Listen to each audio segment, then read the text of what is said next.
Las fuerzas vivas de la Iglesia en la misión popular al estilo de Jesús. Y la pregunta es, ¿dónde actúan? Bien, según el plan diocesano 2018-2022, la diócesis de la Verapaz ha caminado, pues también estos últimos años, agrupando todo lo que es el trabajo y la comunión en este trabajo pastoral a través de 3 ejes: el eje de la evangelización, el eje de la comunión y la participación y el eje del compromiso social, ¿verdad? Y en ese marco grande de la realidad en la que se ha querido ir como agrupando todo lo que son después las fuerzas vivas y las acciones pastorales que se van animando, yo me voy a centrar sobre todo en el eje 2, por lo que la orientación que tiene la reflexión, la comunión y la participación. Desde allí desde estas palabras claves que también el Papa Francisco ha puesto en este tiempo como las que se retoman. No son palabras nuevas, pero él les ha puesto un dinamismo misionero: comunión y participación para la misión, ¿verdad?, con el proceso sinodal que se está haciendo. Pero para llegar a esto, partamos de una afirmación básica, que pues la vocación es anterior a la misión. No puede haber misión si no hay vocación. La misión brota de la vocación de la Iglesia, porque la vocación de la Iglesia pues es la misión. La Iglesia nació y el llamado, la convocación, ¿verdad?, eclesía, convocación que Dios hace es precisamente para darle la tarea de hacer presente su obra salvífica en el mundo, la misión. La misión, sabemos desde el Papa Pablo VI con la Evangelii Nunciandi, que es la razón de ser de la Iglesia. Nació para la misión. Es su naturaleza más profunda y no podemos como distorsionar ese elemento esencial de ella, porque entonces sería como mutilar, como cortar un elemento constitutivo de su esencia, de su ser más pura, porque entonces dejaría de ser la Iglesia de Jesús y se convertiría en una institución más de las muchas que tenemos en nuestra sociedad. Se convertiría, en palabras del Papa Francisco también, ¿verdad?, en la Evangelii Gaudium, el Evangelio de la Alegría, en una ONG más de las muchas que hay.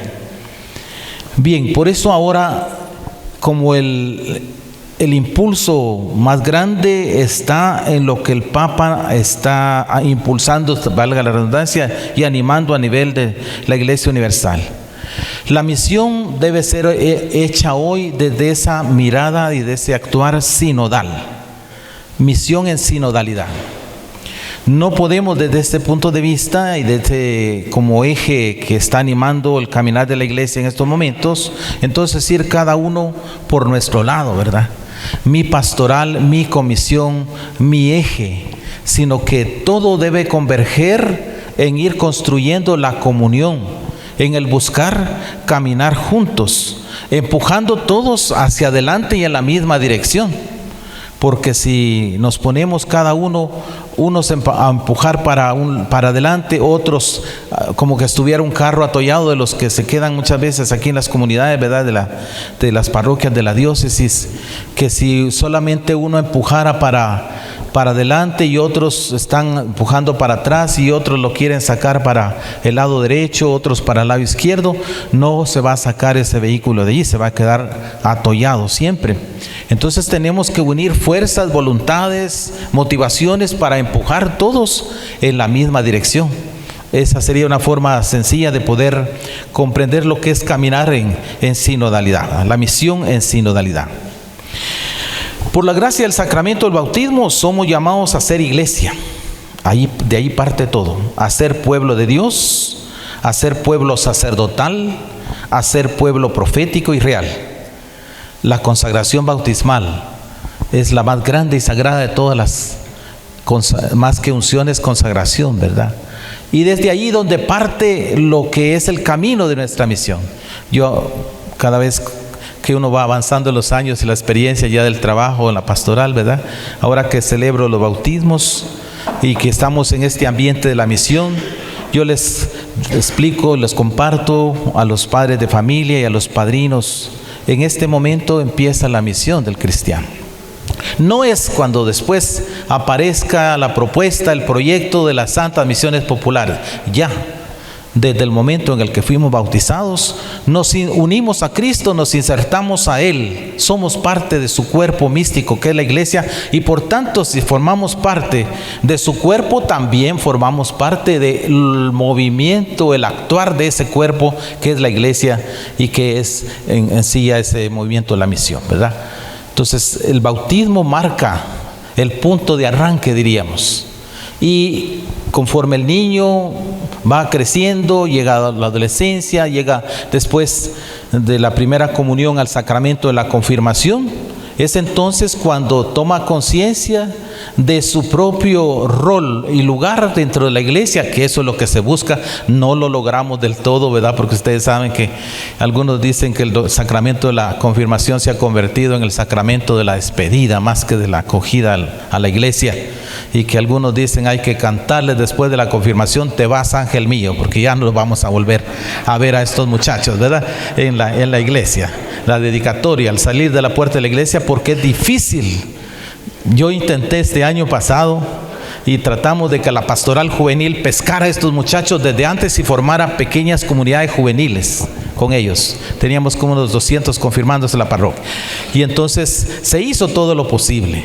Pero de todos los que se lograron como introducir en los procesos para hacer camino de seguimiento y de discipulado, quedan muy pocos. Pero bueno, valió la pena la experiencia. Por lo menos hay unos cuantos. Peor sería que no tuviéramos a ninguno de ellos, ¿verdad? Que todos se hayan tomado en serio el te vas, ángel mío. Bien.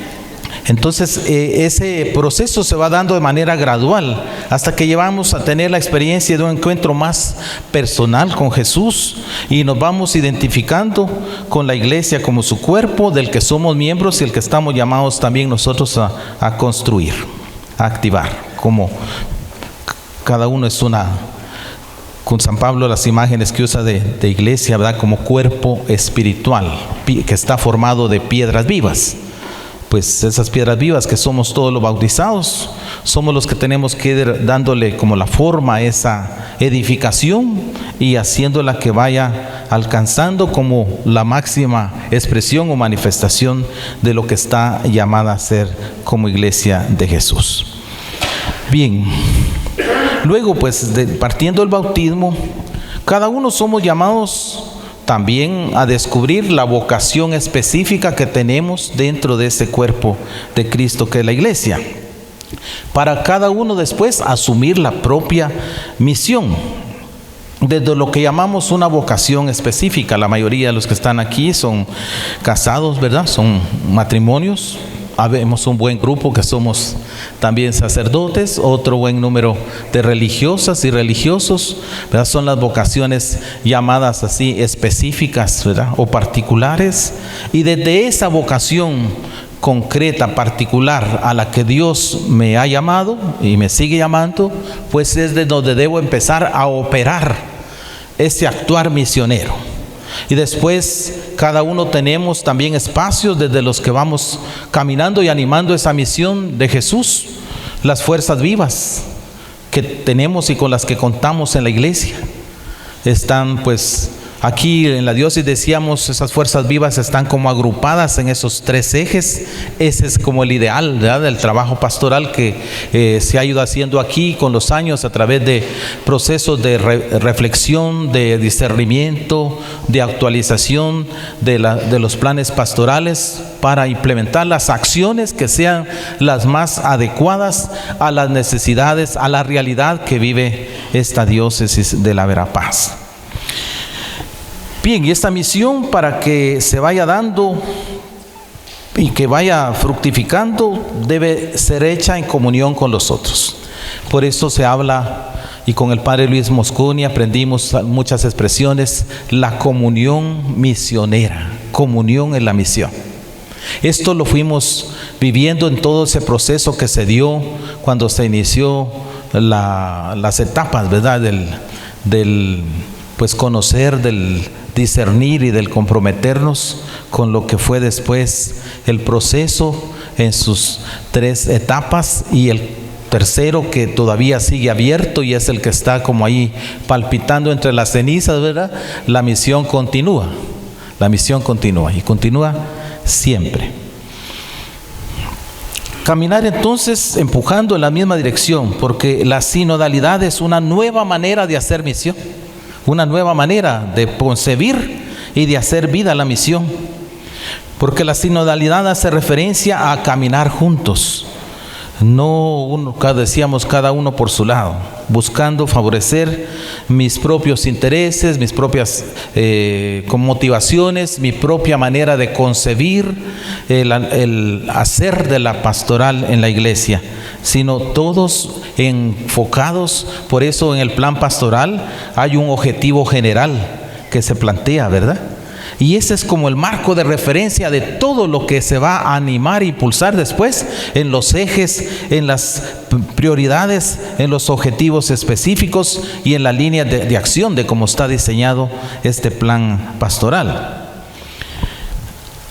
Caminar juntos entonces, y que no es una cuestión tampoco del momento. El Papa Francisco está como recuperando estos elementos que son parte del ser de la iglesia desde sus primeros tiempos, porque ya las primeras comunidades cristianas iban animando y empujando su vivir la fe en comunión, iban buscando caminar juntos.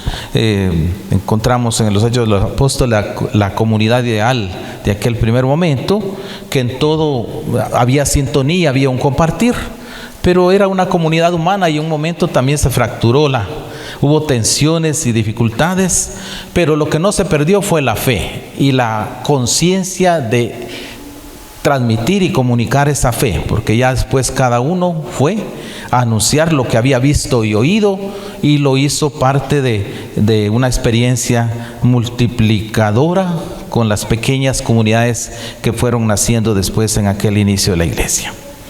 La sinodalidad entonces es un modo de ser iglesia que abarca desde los pastores pues hasta los laicos.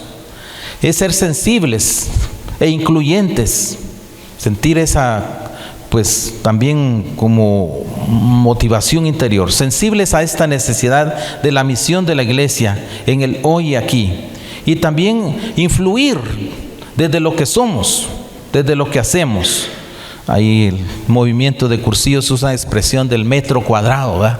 Es decir, que se pueda ir evangelizando el pequeño espacio donde estamos, porque la misión empieza desde donde estamos, desde la familia, y es ahí quizás uno de los grandes vacíos y los grandes retos que tenemos, que nuestras familias no han forjado esa convicción de ser la primera iglesia, la iglesia doméstica que afirmaba el Papa Pablo VI, y que es una expresión que brotó también del Concilio Vaticano II.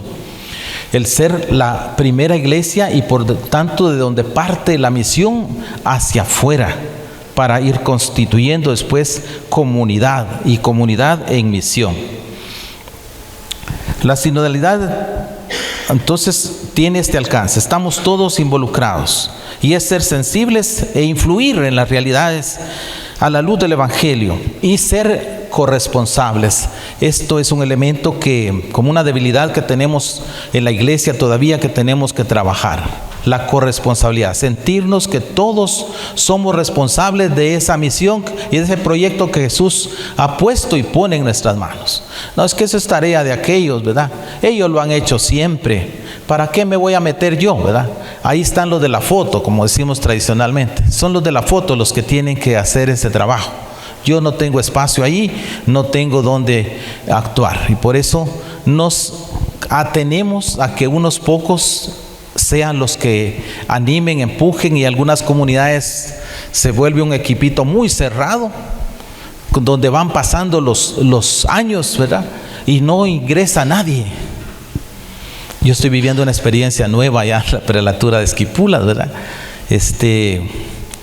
En los consejos parroquiales hay personas que tenían 36 años de estar ahí, 26 años, representando una comisión que solo es de nombre, porque no hay nadie más. La comisión es una sola persona. ¿Dónde están los demás? Les decía, no quieren, padre. Ya intenté, padre, y no quieren. O sea que se ancló en ese pues estatus, digamos así, pastoral, pero no dinamizó el actuar de una comisión que tiene sus propias líneas de acción y que hay que pues actualizarlas para dinamizarlas, para irlas haciendo operativas realmente en la vida de cada día. La sinodalidad ofrece también una concreción de la palabra comunión, que lo dice la misma palabra, es caminar juntos. Sínodo, ¿va? Sínodo es caminar juntos. Entonces la comunión va implícita y explícita, ahí está permeando esa experiencia del ser comunión. Por eso les decía que aquí esta reflexioncita tiene más relación con el segundo eje del plan pastoral, que es la comunión y la participación. Es donde estamos como tratando de hacer sínodo de una manera más. No quiere decir que en todas las demás acciones del plan pastoral no se haga sínodo, pero este es como la base, como que el alma de todo ese impulso misionero, que parte de esas dos palabras sencillas, pero tiene un alcance, una profundidad muy grande en la pastoral de la iglesia, y que aquí, sobre todo, esas palabras nacieron aquí en América Latina, ¿verdad, Monseñor? El contexto del proceso de las conferencias episcopales. En Puebla nacieron estas dos expresiones, ¿verdad? El Papa Francisco rescata esto, ¿verdad?, para lanzarlo a toda la Iglesia Universal, pero le pone después el dinamismo misionero. Comunión y participación, ¿para qué? Pues para la misión. Porque si nos quedamos solamente en las palabras, pero no vamos a la acción, entonces le damos un valor muy menospreciado, devaluamos esas expresiones de la comunión y la participación. Bien, entonces saber escuchar también para armonizar. La sinodalidad ofrece desde esta palabra la comunión, y que puede ser vivida por personas concretas. Decíamos que desde la familia, desde las comunidades, desde las pequeñas comunidades, personas concretas, también plurales. Nadie puede decir yo no, porque soy de otra cultura, soy de otra región, soy de otro pues ambiente, no puedo vivir en comunión. Todos podemos, cierto que para vivir la comunión hay que hacer renuncias, porque tengo que dejar lo mío un poquito de lado y busco sintonizar con los otros para que establezcamos el punto de contacto que nos lleve a caminar juntos. Personas concretas, plurales y distintas. Y se trata pues de buscar armonizar las diferencias para que hablemos de una iglesia en comunión y participación para la misión. Saber escuchar y comprender. El sínodo nos enseñó y nos hizo esa propuesta, la consulta que el Papa propuso, ¿verdad?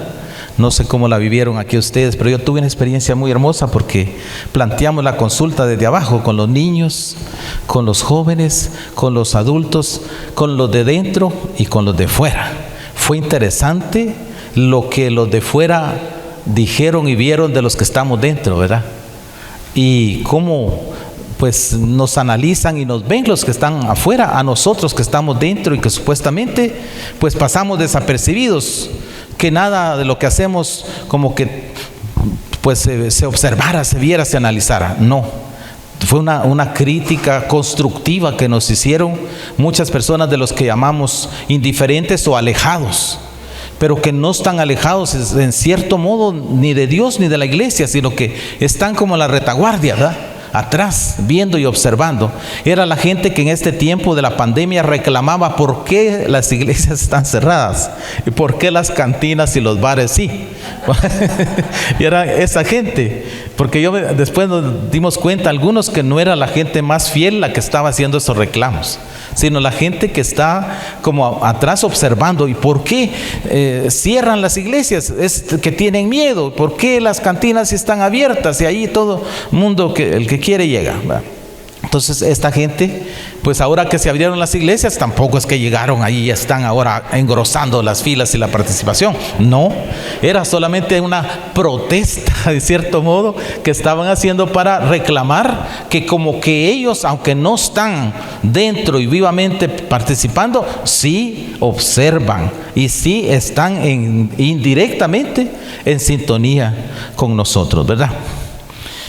Bien, para esta experiencia entonces de la comunión hay que tener un oído grande para saber escuchar, un corazón muy generoso para también asimilar las ideas, las propuestas del otro, de los otros, y tratar de comprenderlos, para que no sea lo que yo pienso, lo que yo quiero, lo que prevalezca, sino que sea aquello que vayamos construyendo juntos, como un diálogo, una especie de acuerdos o consensos que nos ayuden desde ahí a evangelizar y llevar adelante esta tarea misionera de la iglesia.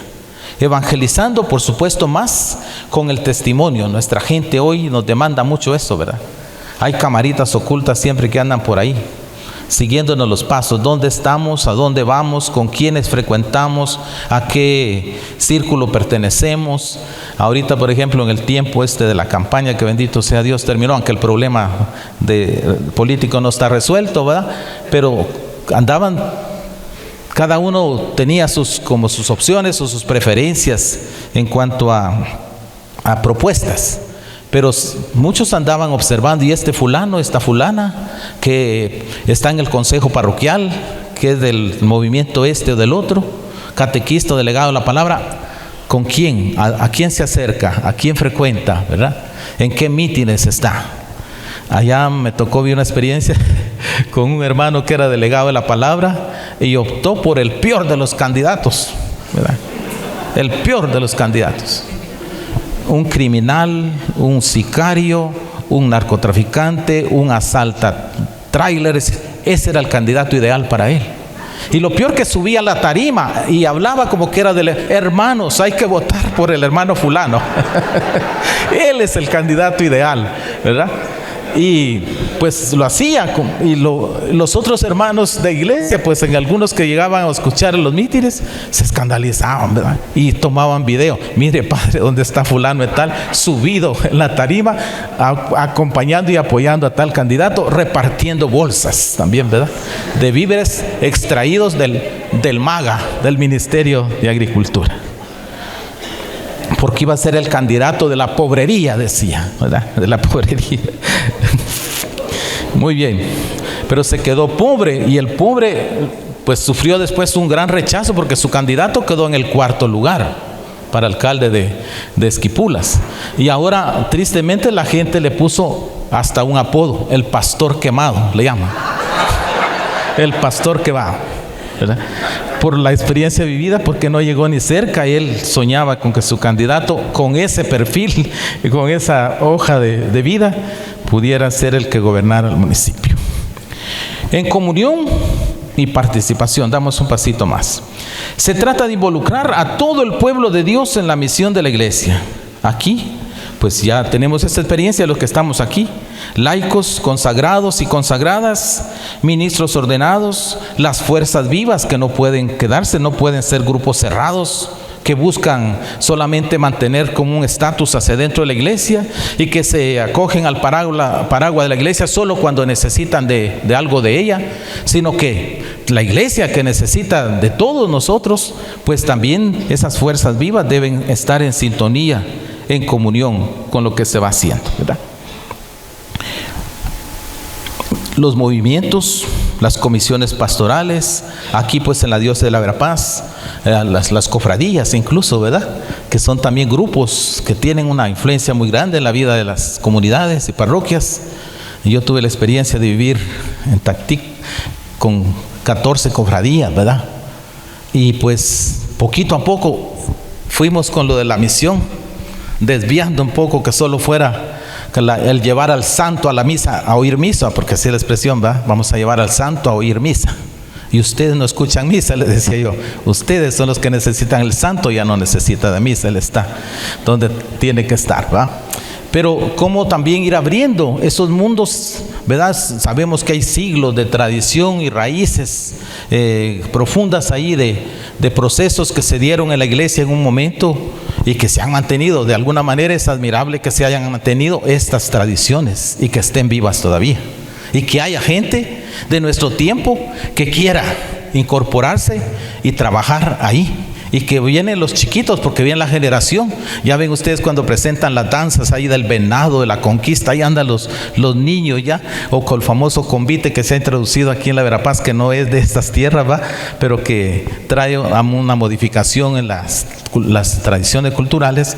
Pero ahí vienen los niños, los papás los van introduciendo y así se va heredando de una generación a otra estas tradiciones. Pero también son fuerzas vivas dentro de la iglesia y tenemos que hacerles sentir que somos uno con ellos y que ellos son uno con nosotros, y que por tanto también esos espacios son espacios para evangelizar, para hacer misión. Otra cosa es que pues tenemos que saber reconocer y valorar los carismas que cada persona, también el de cada fuerza viva. En la iglesia sabemos que hay muchos movimientos de diferentes pues espiritualidades con un carisma propio, que pues al final también es una riqueza para la iglesia, es aportar desde ahí lo que no todos podemos hacer. Como dice por ahí en algún movimiento, ¿verdad? No todos servimos para todo, pero todos servimos para algo, ¿verdad? Desde ahí se aporta, se da lo que podemos hacer cada uno. Luego, pues por ejemplo, en esta realidad de la diócesis de la Verapaz, que es una diócesis pluricultural, también pues respetar las diferentes formas de vivir la fe de los pueblos y culturas, pero propiciando un camino real de inculturación que se ha ido dando aquí también paulatinamente a lo largo de estos años de evangelización de esta diócesis, con los misioneros que han trabajado aquí por mucho tiempo, sobre todo los frailes dominicos, ¿verdad? Un camino de inculturación desde el evangelio, empezando con el anuncio del querigma, que es ahí una debilidad que tenemos nosotros, porque a veces suponemos que las personas ya tienen una experiencia así muy fuerte de Dios, pero no han vivido la experiencia fundante de su fe, y se han quedado solamente con lo que son cuestiones más exteriores, las tradiciones, pero no ha sido. Por eso es que a veces nosotros queremos cosechar pues donde no hemos sembrado, ¿verdad? Porque damos por supuesto que ciertas cosas ya son así, tienen que ser así, pero no hemos hecho los procesos de acompañamiento para que vaya pues poco a poco entrando en el corazón el querigma, y después la experiencia del encuentro con Cristo muerto y resucitado, con ese Cristo vivo que es el que le va dando pues razón y ser a nuestra vida. Es ir entonces también como tomando en cuenta esas realidades que forman parte del camino aquí en esta diócesis que es pluricultural, tomando en cuenta a las culturas, pero también partiendo quizá desde el primer anuncio del querigma y una pues misión diríamos renovada para ir llevando después a la evangelización, porque se recuerdan que en este plan pastoral pues se titula misionero pastoral, porque primero está la misión, después está la pastoral. La misión es el anuncio del querigma, después la evangelización, y luego vendría el pastoreo, que es el acompañar a los que ya tenemos dentro, ¿verdad? La pastoral es más el cuidado de los que están dentro. La misión es para provocar como esa reacción primera de querer unirse al llamado del Señor a través de la iglesia, y que se vayan uniendo y caminando para caminar junto con los demás, ¿verdad? Entonces, desde la sinodalidad. Con la sinodalidad se trata de encontrar juntos caminos que nos lleven a establecer puentes de fraternidad humana. Lo humano siempre es primero también, ¿verdad? Nosotros en la iglesia como que hemos descuidado un poco los valores humanos. Y entonces queremos poner los valores cristianos. Yo siempre digo que es como quererle poner sombrero a alguien que no tiene cabeza. Nosotros damos por supuesto que ya las personas tienen una base o un sustrato cristiano. Sí, hay una religiosidad natural que poseen las personas y un cristianismo así un poco diluido, ¿verdad? Cristianos nominales, se dice ahora, nominales que solo se nombran cristianos, pero que no viven como la experiencia de ese ser discípulo de Jesucristo. Entonces, como que en algún momento nos falta o nos falla también ese hecho de no hacer procesos, porque queremos como desde arriba poner algo que no encuentra soporte. Es como el que quiere construir una casa, ¿verdad? Y no tiene bien puestos los cimientos, empieza a poner el techo y se le va para un lado o se viene para abajo. Es la parte humana ahora de esta realidad social que vivimos nosotros. Es una humanidad muy herida, muy lastimada, sobre todo las generaciones de los jóvenes y adolescentes vienen muy heridos, muy golpeados. Y entonces no podemos querer nosotros como introducirlos de una vez a procesos de camino de fe o experiencias de misión si ellos mismos no han sido misionados, si ellos mismos no han sido acompañados. Entonces la sinodalidad nos presenta retos también desde allí para ir incorporando a todos, pero de manera gradual y haciendo procesos con ellos. ¿Qué es lo que se nos dificulta en la iglesia? Nosotros nos hemos dedicado muchas veces a preparar para los sacramentos, pero la catequesis de seguimiento, de acompañamiento no la tenemos estructurada. Nos preparamos para la primera comunión y se quedan 5 o 6 años ahí, ¿verdad?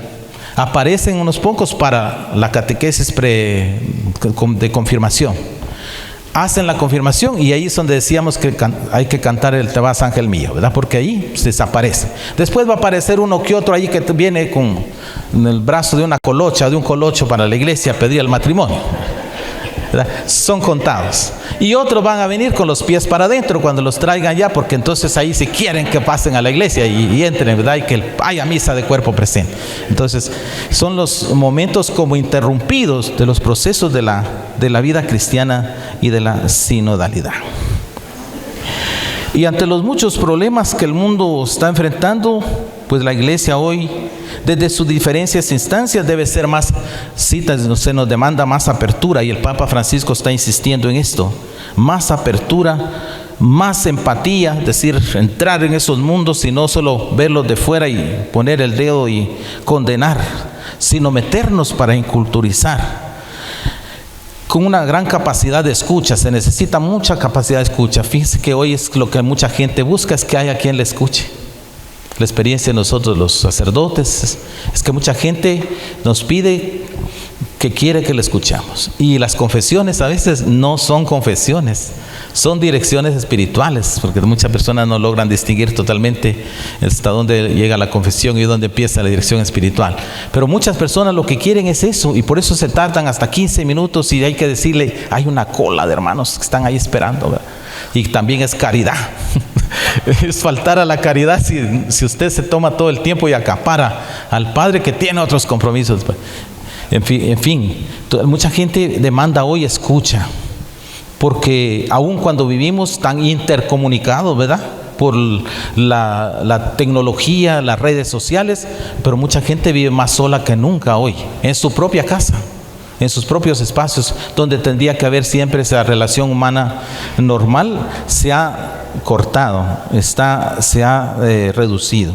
Entonces la pastoral de la escucha, el estar abiertos a escuchar para pues que estas personas logren liberar muchas veces lo que llevan dentro y no han podido expresar.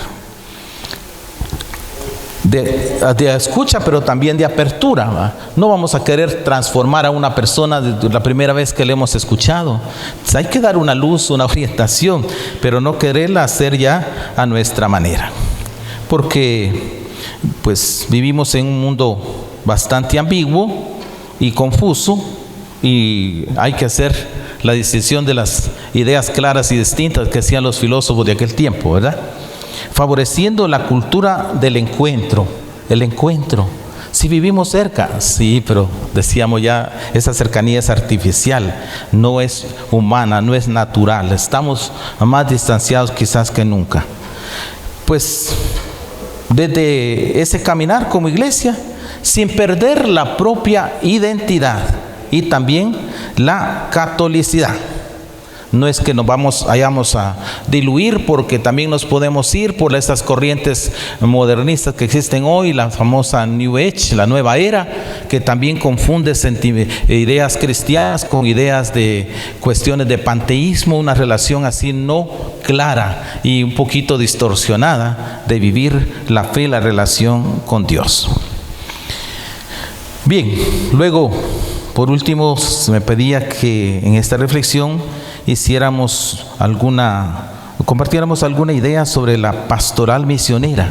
¿Cómo se puede continuar haciendo camino y estructurar una pastoral misionera? Ustedes que están ahora revisando este plan para actualizarlo, pues algunas como convicciones que yo quiero compartir aquí con ustedes.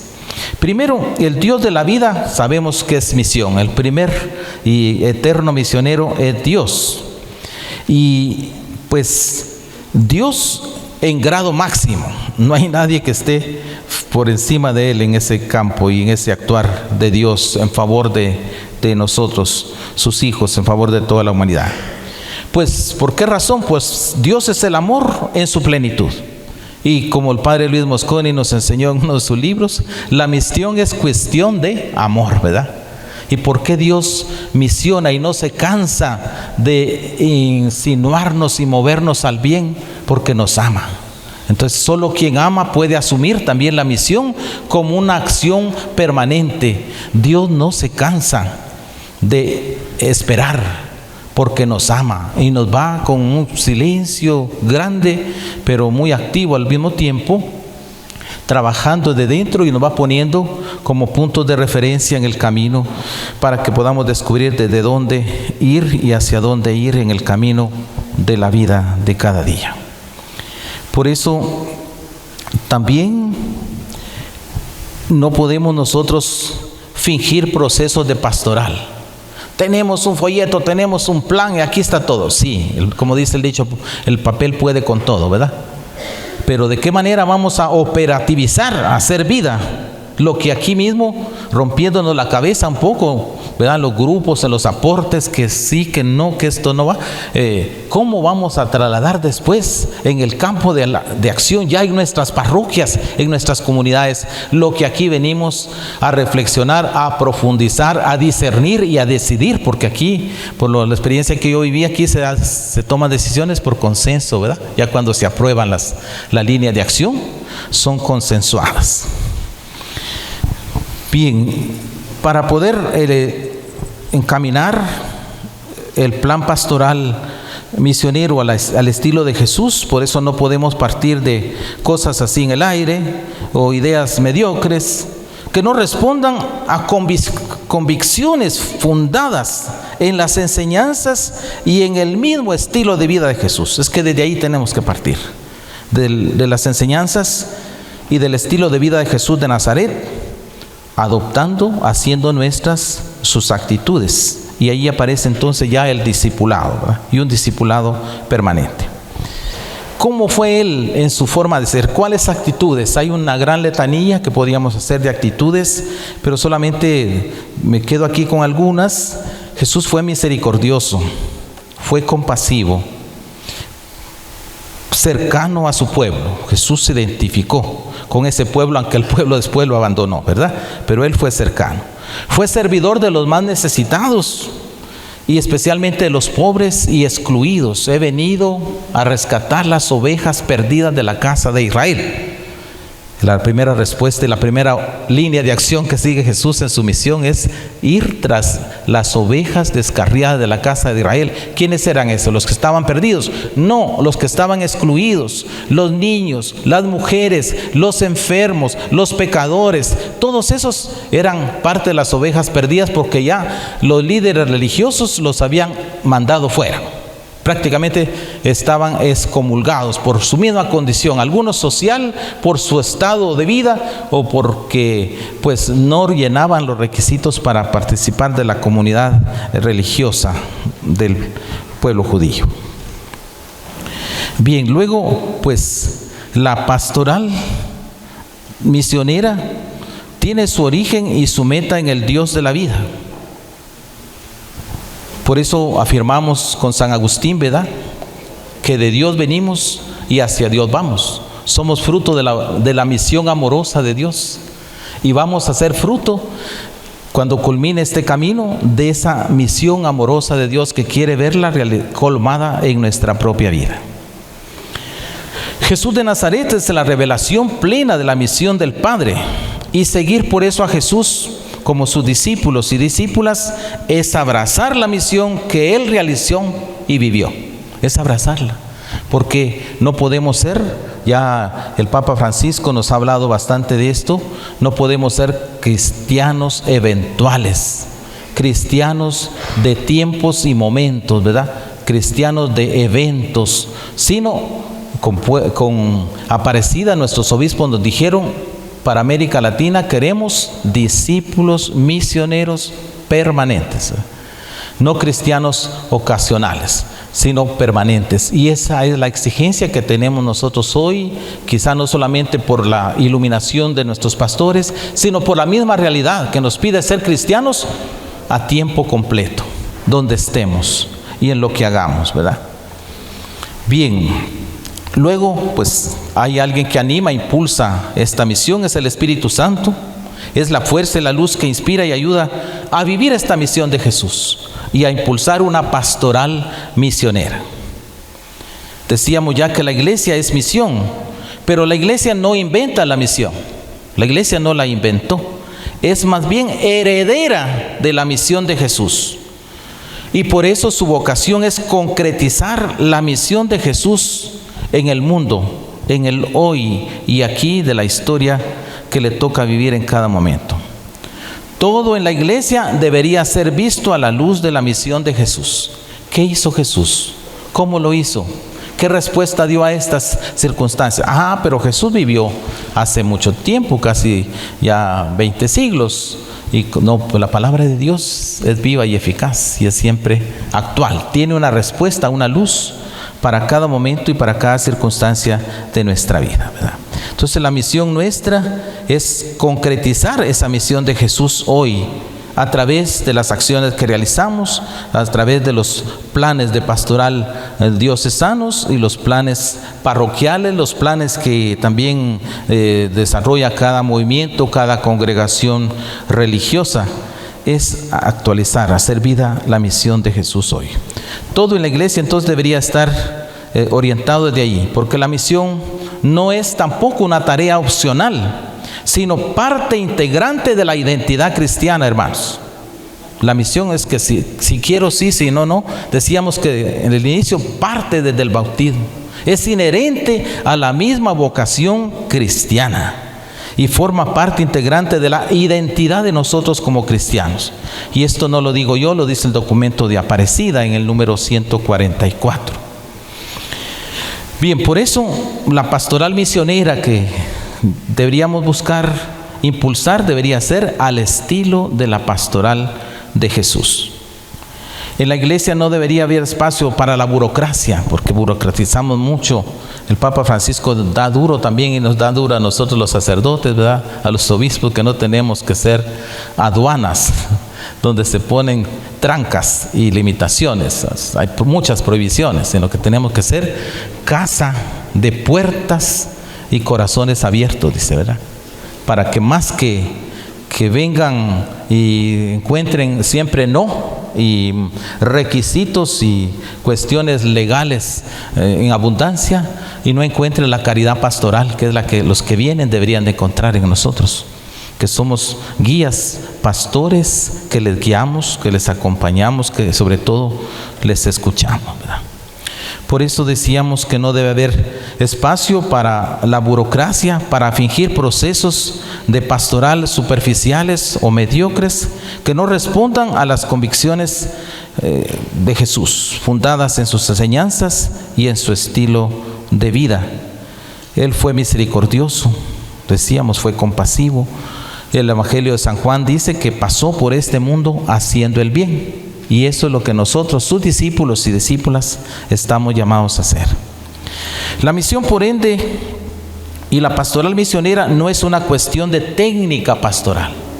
Hay una metodología, ¿verdad?, en el caminar pastoral de la iglesia en América Latina. Estos planes son fruto de procesos que se han hecho también en América Latina, que el CELAM ha ido motivando, impulsando y compartiendo.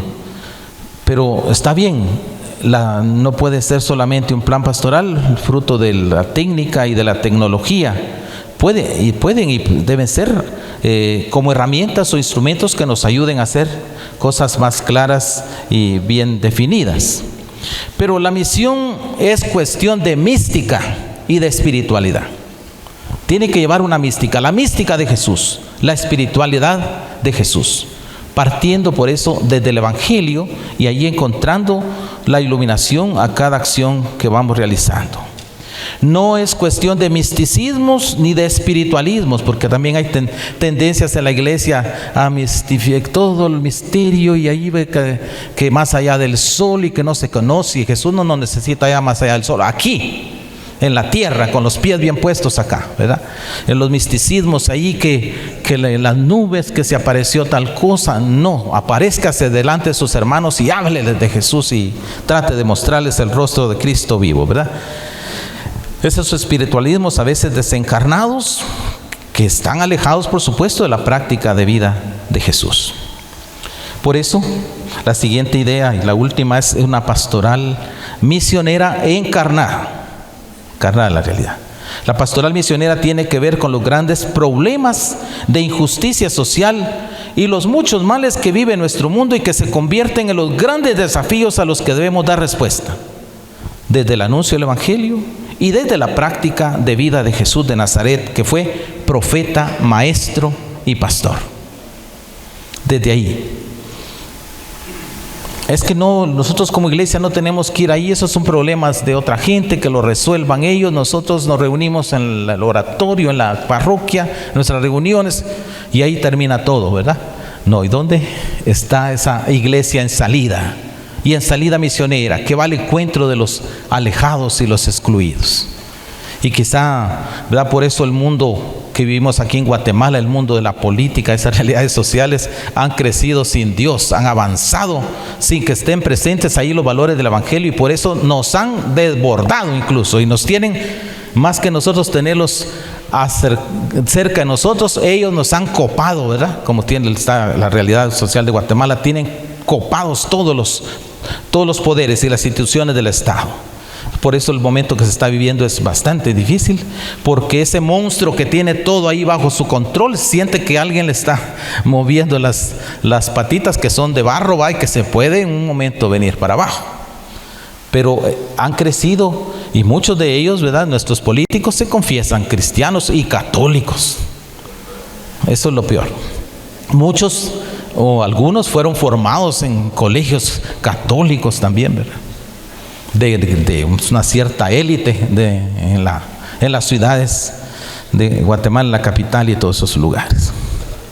Pastoral encarnada, entonces. La pastoral misionera de la iglesia va más allá de los espacios eclesiales, porque el mundo es el campo o lugar de la misión. El mundo, vayan por todo el mundo y anuncien el Evangelio, el mandato mismo de Jesús, y de llegar hasta los confines de la tierra. Por tanto, no es un mundo pequeño, ¿verdad?, circunscrito como que fuera propiedad privada, sino la iglesia desde el principio abrió las puertas al Evangelio a través de la misión, y el que nos dejó una huella y una estela grande de luz en esto fue el apóstol San Pablo. Desde la práctica de Jesús, la pastoral misionera entonces no puede quedar fuera o solo circunscrita a pequeñas realidades y mundos internos, sino que es la misión que va hacia afuera, hacia los confines.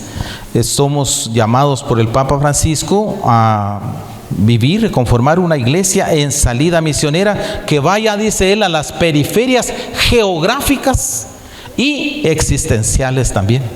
A las periferias, esas realidades que están marcadas por territorios, ¿verdad?, donde hay pobreza, miseria, exclusión.